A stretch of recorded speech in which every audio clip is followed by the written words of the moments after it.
Ayan, what's up dribblers at mga shooters, kamusta? Kamusta po kayo? Coach Tim Cone pa din, ang head coach ng Gilas Pilipinas. Possible import ng Barangay Ginebra San Miguel, kilalanin at alamin nga po natin. At ang pinakamalaking sinasahod sa PBA na player ng Gilas Pilipinas. Kikilalanin at alamin po natin yan sa video ito. Pero bago yan, kung kayo po'y napadaan lang at nagugustuhan ng ating video, hihingi po ako ng isang like, share, comment down below, and don't forget to subscribe and hit that notification bell button para lagi po kayong updated sa ating mga Gilas Pilipinas, PBA, Barangay Ginebra at kung ano-ano pang sports ang ating pwedeng pag-usapan at talakayin. Tuloy tayo mga shooters sa ating topic sa video ito. Possible import nga po ng Barangay Ginebra San Miguel, pero base po ito sa report ng SPIN kay Ruben Terrado, ang Barangay Ginebra San Miguel ay wala pa talagang import ayon po mismo sa kanilang head coach na si Coach Tim Cone. Dahil inaasahan pa rin ng Barangay Ginebra na makaklaro at makiklear si Justin Brownlee at makakasama nila na pagtanggol para sa kanilang titulo sa nalalapit na pagbubukas ng PBA Commissioner's Cup this coming November 5. At ang unang laro nga po ng Barangay Ginebra this coming November 17 kalaban ng Converge Fiber Xers, wala pa rin sinasabi.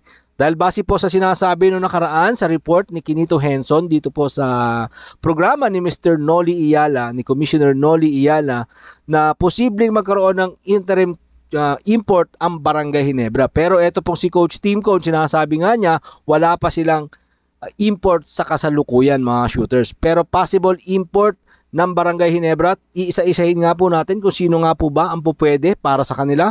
Para po sa akin mga shooters, ito yung sinasabi ni Kinito Henson. Kung ito man po ay totoo na letter B, no, yung apelyedo, ang pinakamatunog para sa akin ay si Tony Bishop na naging import ng Meralco na nakalaban ni Coach Tim Cone sa finals, na kanyang import naman si Justin Brownlee. Kasi si Tony Bishop isa rin sa mga magagaling na naging import, undersized kung isusukat po natin sa height ngayon sa Commissioner's Cup ng mga available import. So undersized po dyan etong si Tony Bishop. Pero nakita ni Coach Tim Cone yung tikas maglaro ni Tony Bishop dahil nakalaban nga niya sa championship ito. At ang kanyang ipinaradang import ay si Justin Brownlee. So titingnan po natin, may lumalabas po dyan, Marcus Blakely. Yung Marcus Blakely mga shooters, nasa US po ito, no? At nagko-coach na lang at napakahina na rin maglaro no isang Marcus Blakely. At tingin ko nagretiro na rin ito sa paglalaro ng basketball. May lumalabas po rin po dyan nitong dating import ng San Miguel Beermen na si Reynaldo Balkman mga shooters.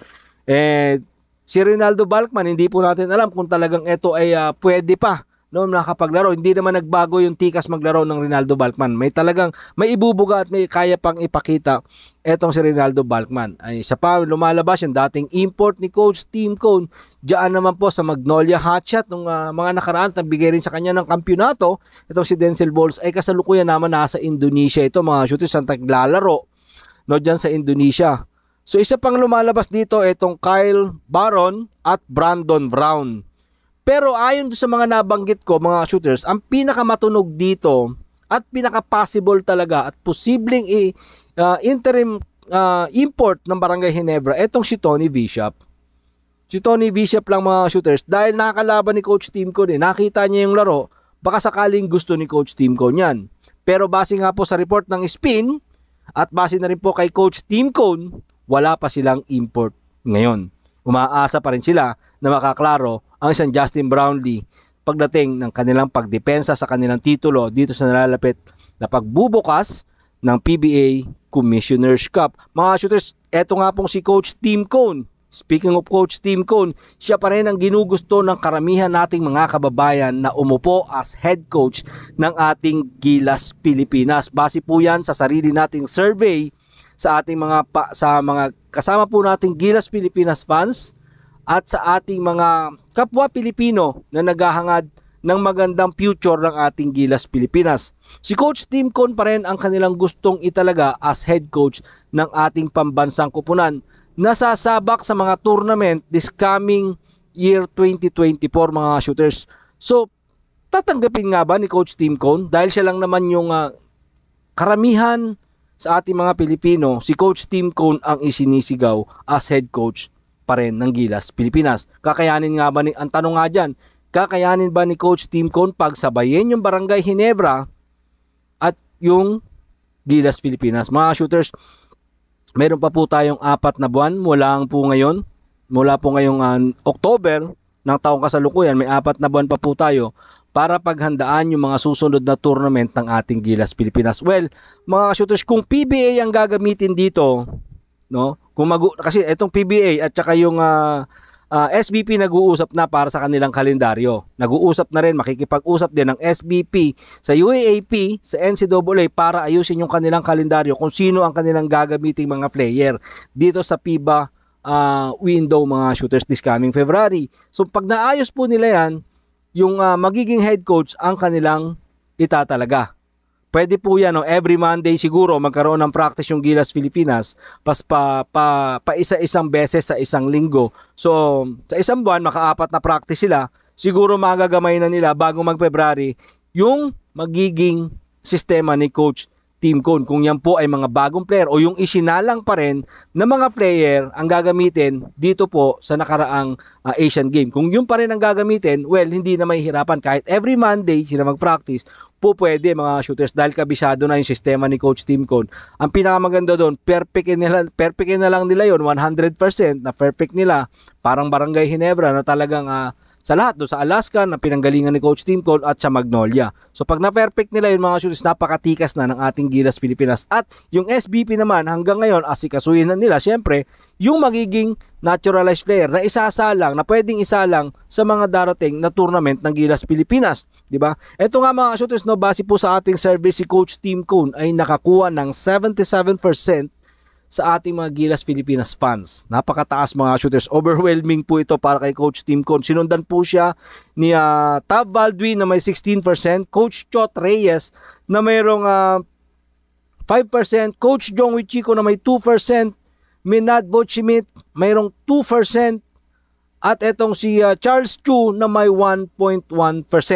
Mga shooters, so napakaganda po ng percentage ni Coach Tim Cone at siya pa rin ang isinisigaw ng ating mga Gilas fans na maging head coach ng Gilas Pilipinas para sa mga future tournament ng ating Gilas Pilipinas. Ngayon naman, mga shooters, speaking of Gilas Pilipinas and PBA, alamin nga natin kung sino may pinakamalaking sinusweldo at kinikita sa PBA. Pinangungunahan nga po yan ng pride ng Pinamungahan Cebu na si Junmar Pajardo. Ito yung kanyang statistic, mga ka-shooter, pinapakita po natin dito, ano.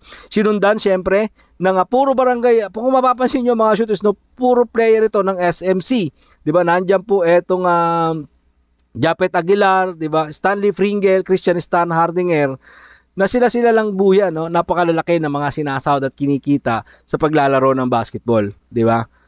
So mga Gilas Pilipinas player ito. Ang nahiwalay lang dito, mga shooters, etong si Arvin Santos na ngayon ay nandiyan na sa Pampanga Lantern sa MPBL. Pero galing din po ito sa San Miguel Corporation, si Arvin Santos, na naglalaro naman sa San Miguel dati at na-trade nga lang diyan sa koponan ng Northport Batang Pier. At ngayon nga po si Arvin ay naandyan na sa koponan ni Delta Pineda, ang Pampanga Lantern, no, mga shooters, sa MPBL ni Boss Manny Pacquiao. Yan lang po yung ating video, mga shooters. Hopefully nagustuhan nyo po. Maraming pong salamat sa inyong panonood.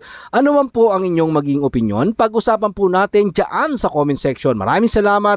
Ingat and God bless everyone. Patuloy po nating suportahan ang mga paparating na tournament ng ating Gilas Pilipinas. Laban Pilipinas, puso